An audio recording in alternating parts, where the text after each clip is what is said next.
SJC-11462, Commonwealth versus Giordano Rodriguez.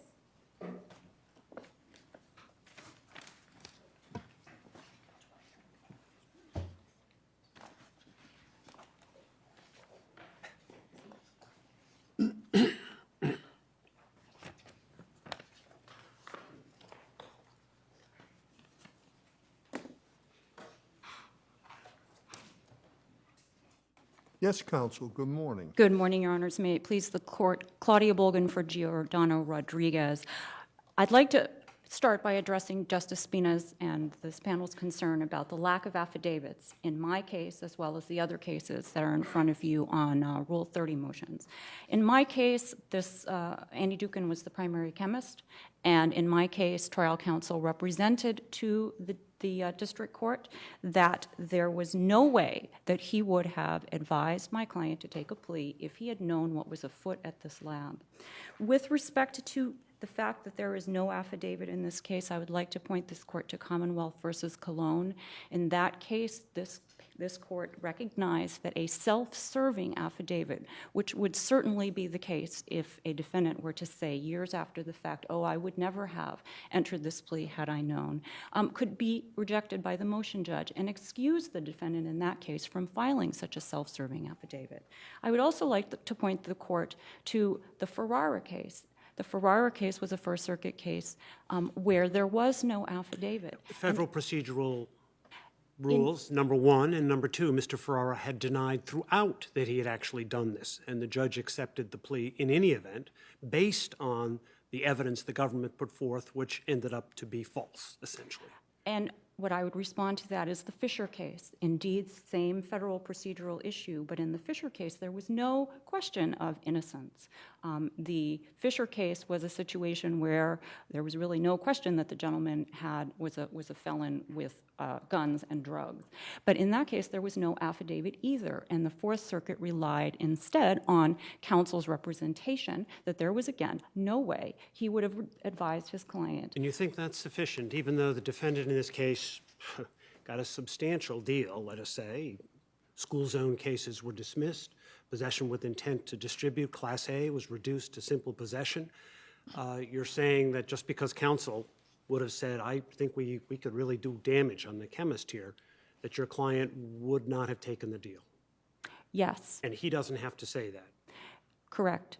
For two reasons. Number one, my client is currently being deported because of this conviction. And I understand that's backward looking, but in each of these cases, even if it's just a district, a garden variety Dorchester District Court drug case, these are serious, serious cases. And if counsel had known at the time that there was a way of beating this case, when he advised my client, there was no way of beating the case. This was, verity was the law. A certificate was a certificate.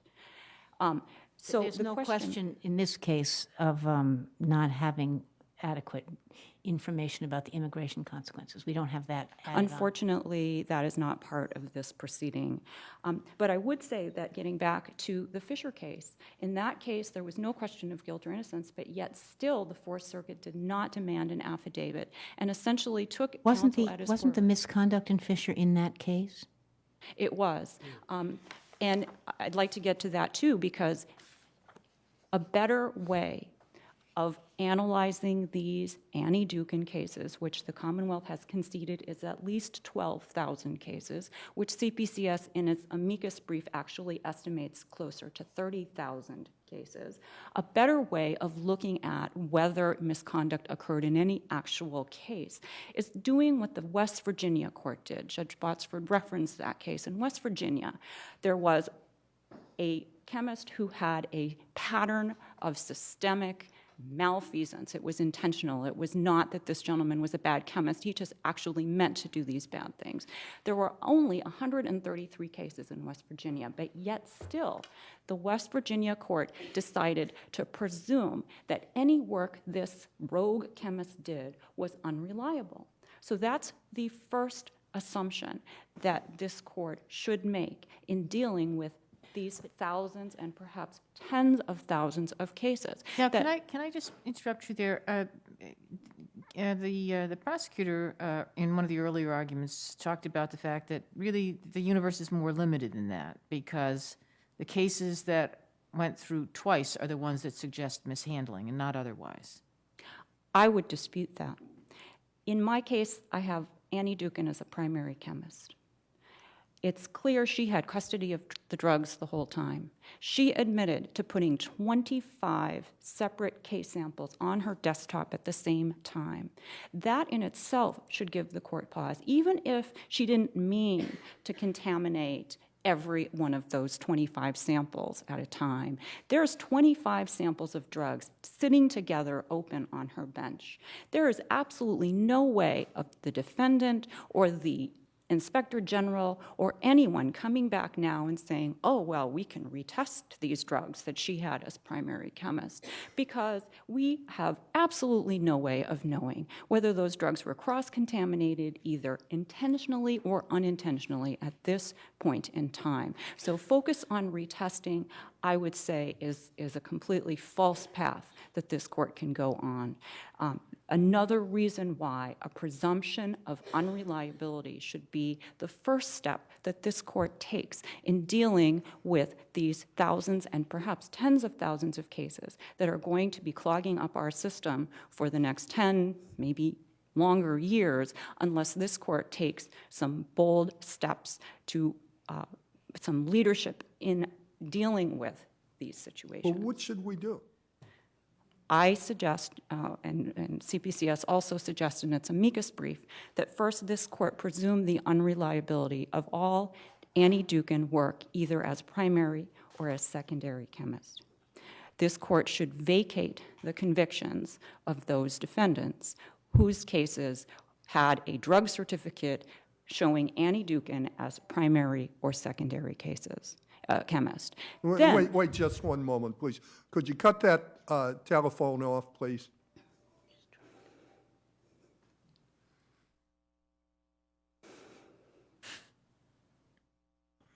May I continue, Your Honor?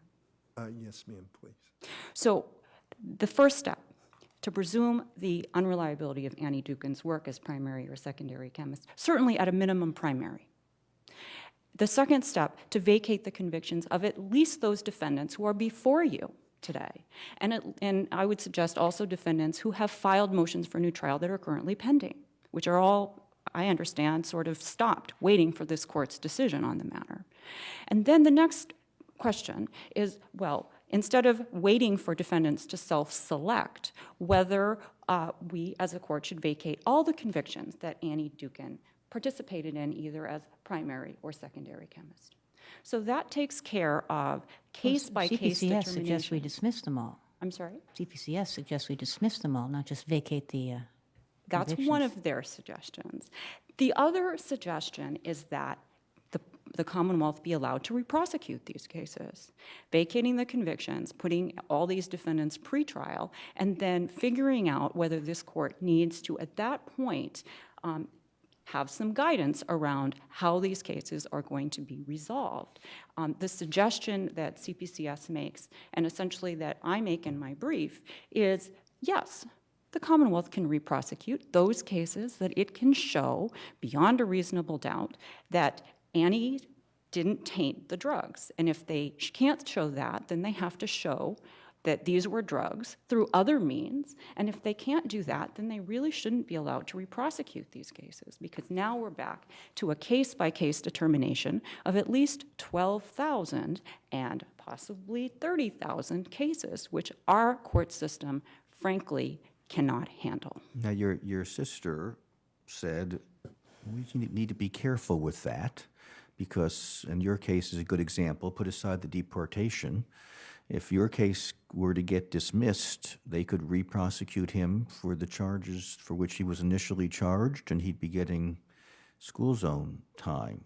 So he'd be losing a probationary, a conviction of mere possession with probation, and arguably now would be facing school zone. Is it for us to decide that? Is that to say that we're going to mandate that even for defendants who may not want it? Well, first, with regard to my client, considering this conviction is sending him back to the Well, I Dominican. understand for your client, but there may be clients not facing deportation, and they'd be in that same boat. What CPCS in its brief has outlined is an opt-out procedure. Certainly, I and CPCS would not be advocating against defendants' wills that their convictions be vacated and that they be subject to reprosecution now when they felt, they've maybe put this behind them and that this is only going to be a negative. The suggestion of amicus is that the convictions be vacated only after the defendants have been identified through perhaps an administrator or some functionary to do that, and then have the defendants have the ability to opt out. This is indeed a sweeping solution. However we deal with the anti-Dukin crisis, it is going to be a huge drain on resources and time of every stakeholder in our judicial system as well as the public. The question is, if we're going to go through all this time and trouble, shouldn't we actually try to do justice for as many people as have actually been affected by the scandal? Or may possibly could be affected. May Yes. possibly could be. I mean, you talk about the dry labbing. Is there any evidence that she was dry labbing before 2010? Your case is 2006. That's the difference between my case and the other cases here today. The answer is the inference is extremely strong that her modus operandi of putting 25 samples out on her desk, testing 5, and then calling them all good, continued from the very day she started as a new chemist. Your theory. Well, and then you base that, I take it, on the discrepancy between her numbers for annual numbers and the next, and the other chemists in the lab, right? Justice Boxford, absolutely. No, I'm not being critical. Yes, That no, is what no you. question, because as an inexperienced chemist in her first year in 2004, she tested an amazing number of samples. In her second year as chemist, in my year, 2005, she tested over 11,000 samples, more than any other chemist ever in the history of this lab ever. There is And do you know way. whether they were marijuana samples? She's a young chemist. Was she assigned to marijuana cases, or was she doing other kinds of cases? That information is not in the record. However, Shouldn't it be? Well, Might it be isn't- relevant? Might- I thought that Mr. Demore said actually when she started, that's what she was testing. I thought that's what he said. So I'm assuming that information does exist somewhere, or is it maybe not? well, my case was heroin, and she tested it on November 1st of 2005. So clearly she was not in 2005 testing only marijuana samples, because otherwise my case would have had a different chemist. So with regard to the extremely strong inference that her MO throughout this whole period of time was the same, that's why it shouldn't matter when we're line drawing, when we're attempting to fix this problem, when the cases occurred. My case, Would you say that even if she was just notarizing something, but didn't do the primary or secondary chemical analysis? I am going to pass that question because that case is not before this court. The two cases that aren't before this court, as far as I can see on a Rule 30 post-conviction basis, are she's the notary or she's nothing. Those cases might be more properly addressed after the Inspector General's report. Maybe what's going on generally in the lab is much more relevant, Justice Ireland, to that question. We know, or at least we know all we're ever going to know about what Dukin was doing as a primary chemist, and that's my case. And do you think we have the supervisory authority, where there is a remedy, a motion for a new trial, which you filed, supervisory authority just to say 30,000 cases dismissed? Yes. In Commonwealth versus Shubar Charles, I read that case to say that this court has already made that decision, has already recognized that this is sui generis. This is the biggest avalanche, big problem to come into our court system in memory. Has any state ever had a situation similar to this? West Virginia is the closest case. What they decided to do, as I mentioned previously, was to presume the unreliability of this rogue chemist's work, and then to go back. But then they still, the defendants had to file habeas corpus petitions, and I mean, there was a lot of limitations, and if the, Well, right? with regard to that, the West Virginia court said in its opinion that when there had been a trial, the only question remaining as to the validity of that defendant's conviction going forward was whether there was any other evidence other than this tainted evidence to support the conviction. And if there wasn't, that conviction was gone. With regard to a guilty plea, it was a little bit more involved than that, but the way that the West Virginia court handled guilty pleas was essentially the same as trials. It said, if looking at all the circumstances, it would be manifestly unjust to keep this conviction going once you took out this chemist's presumptively unreliable work, then that conviction was gone too. And I would suggest that that is a very good model for this court to follow. And remember, West Virginia was dealing with 133 cases. My colleague has conceded we're dealing with at least 12,000, and I would suggest the CPCS number of 30,000 is much more accurate. There's been a lot of advocacy today for a case-by-case determination. That is very much not in anyone's interest. I take it, obviously, your client pled guilty, and he's not submitted an affidavit to the effect that, A, I'm not guilty and I wouldn't have pled guilty, or just even the latter, I wouldn't have pled guilty, right? Don't you think we need something like that? Some assertion on your client's part? No. Why not? Just because they didn't have it in Ferrer or Fisher, there were other circumstances there. Why not? When this court looks at justice, what this court should look at is, in this situation, in any sort of reasonable defendant's mind, given the circumstances that this defendant or any reasonable defendant in his situation was presented with, what would they have done? And the determination of what any individual defendant would have done is getting back to individually looking at 12,000 to 30,000 cases. That is just not feasible. If this court wishes to go to an objective standard like the Ferrara and Fisher courts did, with 5 separate factors looking at all of the relevant circumstances and deciding whether it would have been relevant, that would be perhaps appropriate if this case-by-case determination is something this court decides that it really, really wants to do.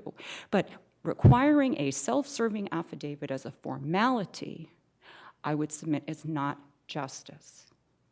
Well, we do require it in other circumstances. In the immigration context, for example, we've said, yeah, you've got the burden of showing that it made a difference and would have made a difference. Well, I again point this court to Commonwealth versus Cologne, which was a case that was brought in an immigration context, or at least a context of sentence enhancement, and that this court allowed the defendant to proceed and actually allowed the defendant to prevail without requiring what it termed a self-serving affidavit, given that a motion judge may reject it. Your time is up. Thank you. Thank you.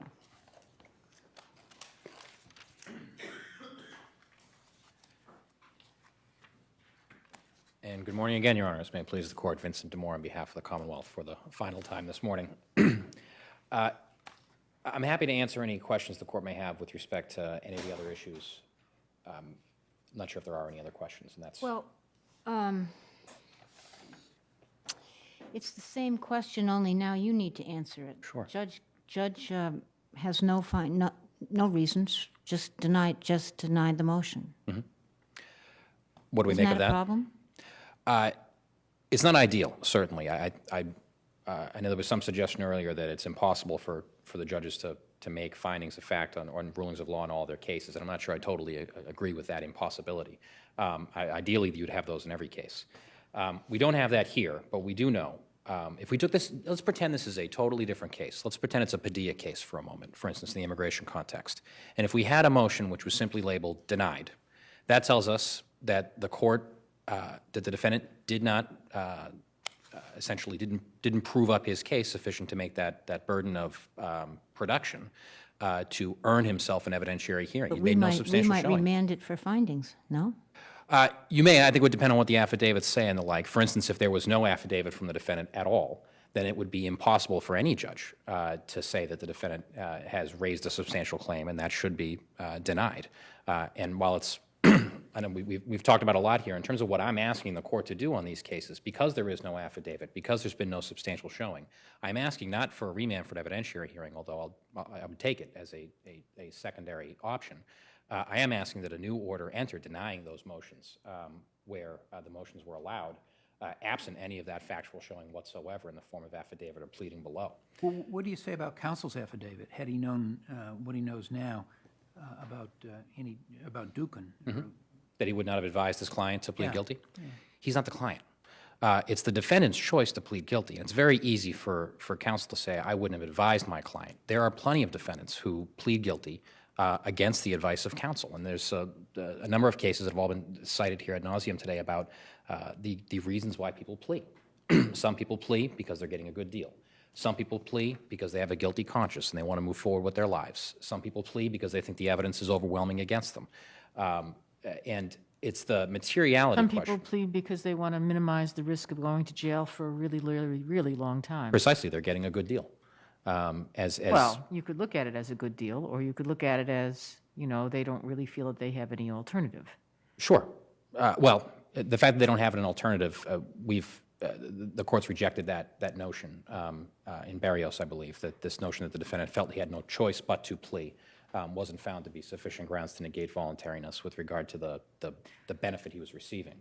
But there are certainly defendants, many defendants, no doubt, particularly in Suffolk County, where, frankly, we offer pretty good deals in Suffolk County in terms of the charge concessions, the dismissals of school zone charges, things of that nature. There are many defendants, particularly as we look at our Superior Court cases, who are sentenced to 3 to 3 in a day when they were facing a 15-year minimum mandatory. So there's a large percentage of cases like that. But in any event, without the pleading, at least, without the piece of paper, the affidavit, whether you credit it or not, without the bare allegation that I would not have pled guilty had I known, it's impossible, I'd suggest, for the defendants to make their claim in these cases. Then, in short, pleadings matter. They're not mere formalities. They really do matter. If the court has no further questions with regard to that, if I can just say one brief thing with respect to this notion of the global resolution. The papers that have been submitted asking the court to adopt a so-called global resolution are tempting. I will be the first to acknowledge I've been living with this for a year now, doing exclusively this. So I personally, as much as anyone else. Well, maybe you can join the resolution? Yeah. No. I'm trying to live on a different globe. But I understand the temptation it presents. But in answer to Justice Cordy's question earlier, in terms of where the bounds of the powers of superintendents go, we have an alternative remedy. We are here today because these defendants filed Rule 30 motions. To craft a so-called global resolution would be to essentially create an entirely parallel system to create a new remedy where a remedy exists. But let's just assume the worst, that all the things that she said she did in spades. I mean, she's limited it to 2-3 years, but it actually was 8 years, and it was much worse than what she said. So you've got this systemic problem. You've got people, yes, you've got these people, and you've got people that may plead guilty, but the collateral consequences out there are enormous. They are. So are you going to make everybody come back and tie up their own lives? They've got to get counsel, tie up your office, tie up the courts when you've got a lab that, hypothetically, was totally reprehensible for 8 years. I'm not saying that's these sure. facts, but just assume that to be true. Sure. Is that really fair to anybody, including taxpayers? Well, I'll set the taxpayer question aside because I'm not sure I'm in a position to answer that question. And that's not really relevant. But I mean, is that when we're sitting here in this court looking at a criminal justice system where you've got this massive failure at best, hypothetically, we just say you got to go case by case by case? It presents a daunting challenge, and I will be the first to acknowledge that. It will be a case-by-case analysis is difficult, as are many of the Is it things. fair? I mean, I know it's difficult. Is it fair? If it's not fair here, how is it fair anywhere else? Would be sort of my response to that. there are a case-by-case analysis, that notion that every defendant is unique, every situation is unique, is really the hallmark of our system. We decide these based on cases and controversies. Now, the rulings that come out of these cases may go a long way, even without a so-called global resolution, towards settling those issues insofar as how each of those individual defendants will sort of stand. Because I know we have primary versus secondary and Class A, Class B, et cetera, straight possession distribution. But I think, at least in terms of our position, the question is there misconduct in the defendant's case? Setting aside all those other issues. So I think, ultimately, will it be hard? Yes.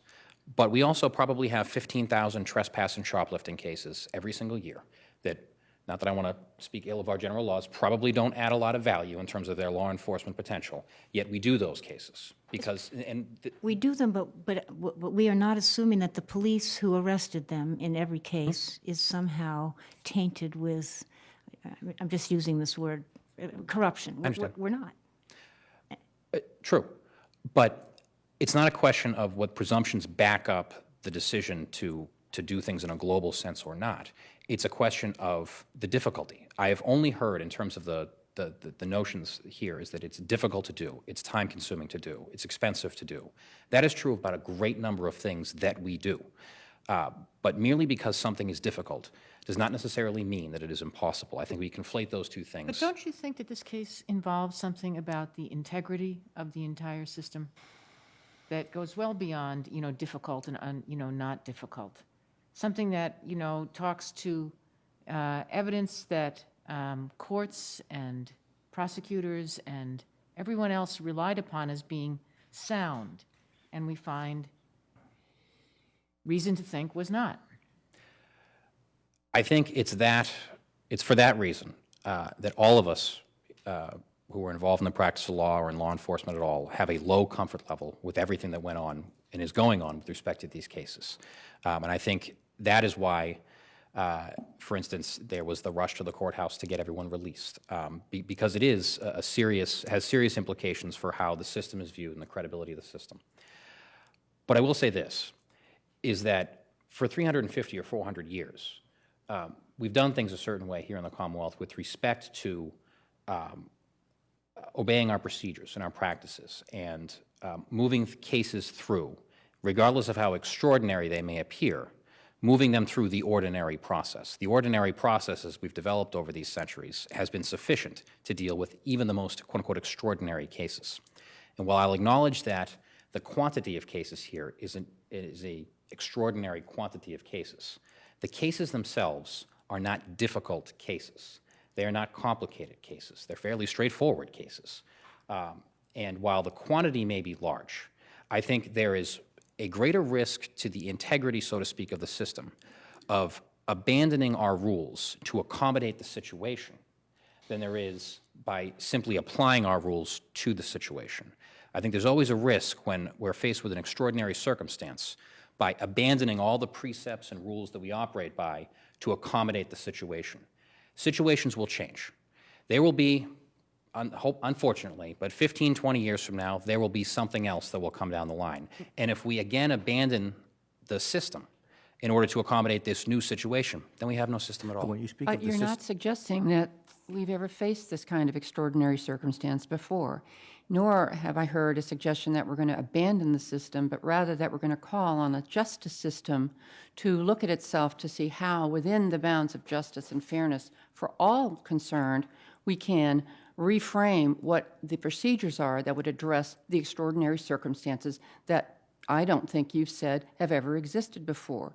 And it's not just that these what was going on that makes this extraordinary, but the extraordinary amount of time and effort that it will result in, not that it's difficult or hard, but the time that also is going by, that people are subject to uncertainty, which we have valued as something to consider when we address these cases. I don't hear you addressing that.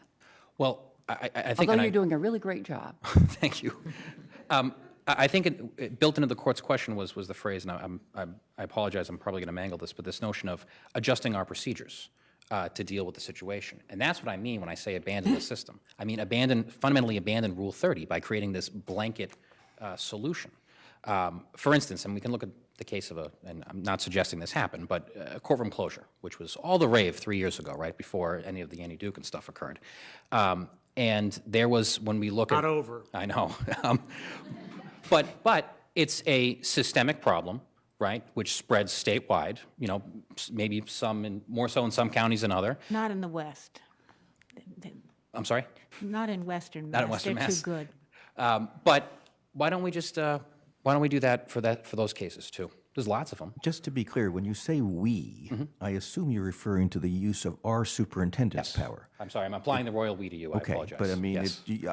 is it fair to say that you would agree that it's certainly within a prosecutor's discretion Oh, absolutely. for your office to say, we do not plan to, we plan to agree to voluntary dismissals as a matter of exercising our prosecutive discretion in order to focus on other cases which are going to be more productive in view of your limited resources? That's certainly true. We could file null process on every case tomorrow. The governor could commute every sentence and pardon every defendant. There are other agencies within the constitutional framework that have that power. I would completely agree with that. But you're speaking only to the exercise of our superintendent's power, not to yes. the wisdom of an executive agency, yours or the governor's, exercising their authority. Correct, yes. And while I was cautioned never to suggest that the courts can't do something with regard to superintendents, I think it's important we should look at General Law, Chapter 211, Section 3, in terms of where the bounds are drawn. Is there an available remedy? Rule 30 is available. So I think it's the question of, does it affect the administration of the courts? While it will certainly make life administratively easier, fundamentally the question or the issue being applied, or to which superintendents would be applied, is not an administrative issue. It's a substantive issue, the substantive outcome of a case, as opposed to how those cases will be dealt with. But before I dig myself in a hole at all any further, I would ask if the court has any further questions. I'm happy to answer those, but otherwise I'd rest on the papers. Thank you. Thank you very much. All right, we'll take a brief recess. All right.